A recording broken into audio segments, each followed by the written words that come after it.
Well, hello again from the beautiful Ozarks of Arkansas. We are experiencing some lovely colors this season, and I'm glad to be with you again. My name is Travis Ayers, a.k.a. Marc Sommers. Marc Sommers was my disc jockey name when I was playing those top 40 hits at radio stations in New Orleans and New York City for 35 years. Today, we're going to tell a radio story. Actually, we're going to have some memories of the New York Radio Legends. That's right.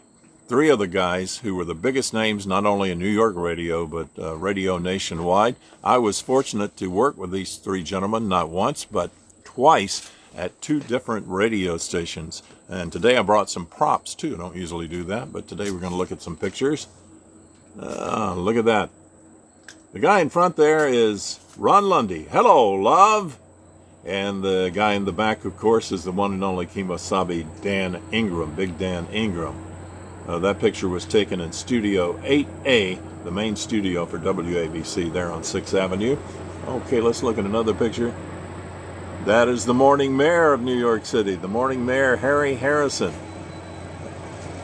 I believe that picture there is not from WABC, but was a publicity shot with when he was with WCBS-FM in New York. Oh, one more photo here, quick photo. Another guy that was at WABC. Let's see, not much resemblance apparent. That is Marc Sommers in 1979. That was the year I arrived at the radio station from New Orleans. I believe it was February. And the first contact I had with one of the radio legends was not in person, but actually through a handwritten note. I went into the station my first or second day, and I found a note in my mailbox. And it was a personal note from the legendary Harry Harrison, who currently was on vacation at the time I arrived, but he took the time to write out a note to greet me and welcome me to WABC and wish me well. And I was very touched by that Harry would take the time to do something like that. I found out over the years, I found out that was a common thing with Harry, to write little notes to people to thank them or to greet them. And that was just the kind of guy he was. Harry and I wouldn't say we became really good friends at WABC. We bumped into each other occasionally, but not as much as we would when he joined CBS-FM. Harry was doing mornings, as I said, but unfortunately late in the year, I would say just before Thanksgiving of 1979, WABC management made the decision, I would say an ill-advised decision, to cut three of the station's popular disc jockeys. First of all, Chuck Leonard, who was doing the overnight show, he was gone. George Michael, who was doing, I believe, 6 to 10, but anyway, he was doing the evenings on WABC. He was out. And to the surprise of everybody, including the New York media, the station did not renew Harry Harrison's contract, so he was out of mornings at WABC. Harry rebounded very quickly because he was so talented, and very soon he would show up just a block away in the CBS building at WCBS-FM doing mornings for them.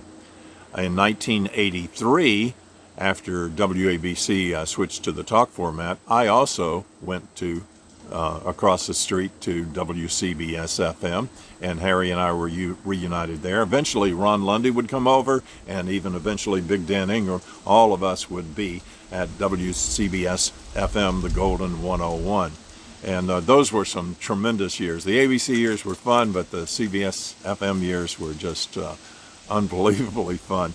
And Harry and I would often bump into each other because a lot of times Ron was doing the midday show, and I would come in and fill in for Ron when he was on vacation or doing something else. And so Harry would be getting off the air, I would be going on the air. And that's when Harry and I really became friends.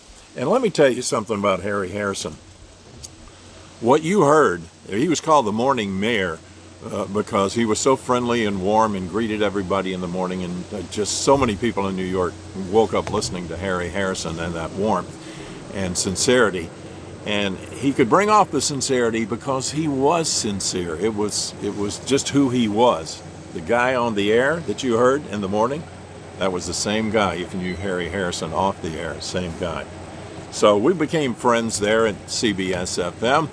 And let's jump ahead to 2009. We got a little construction noise next door here. I apologize for that, but I really can't go. They're big, beefy guys. I can't talk them out of doing it. Anyway, let's jump ahead to 2009.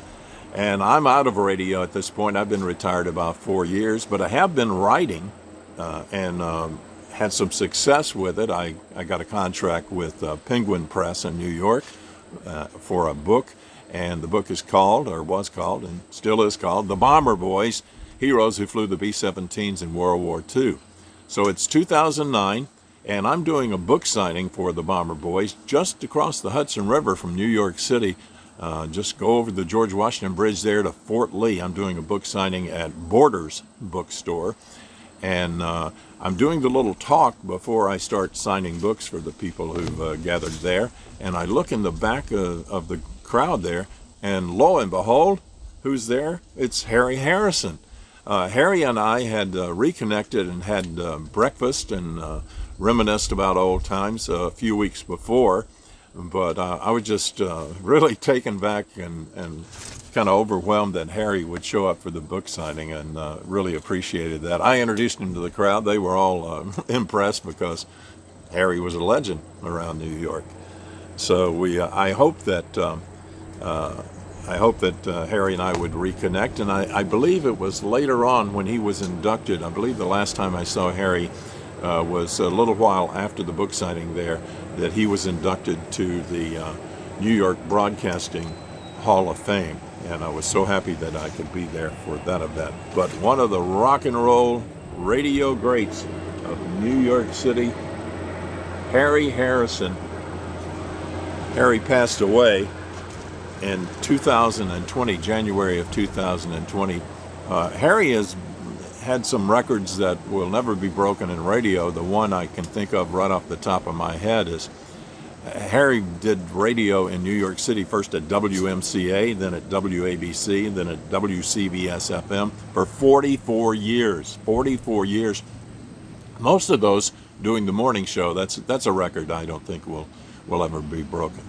But glad to talk about Harry Harrison. It looks like this video's running so long that we're going to have to come back for part 2 of New York Radio Legends. Marc Sommers remembers. We'll come back with part 2 very soon, so look for that in the next week or two. And also, before I go, I want to remind you, you can check out my website if you wish. That is travislayers.com. travislayers.com. Ayres is spelled A-Y-R-E-S. So we'll hope you join us there. I have some radio shows from CBS-FM and also one of my shows from WDRC-FM in Hartford, Connecticut, another great oldie station. So until next time in Radio Legends Part 2, this is Marc Sommers, actually Travis Ayres. Hope you have a great day.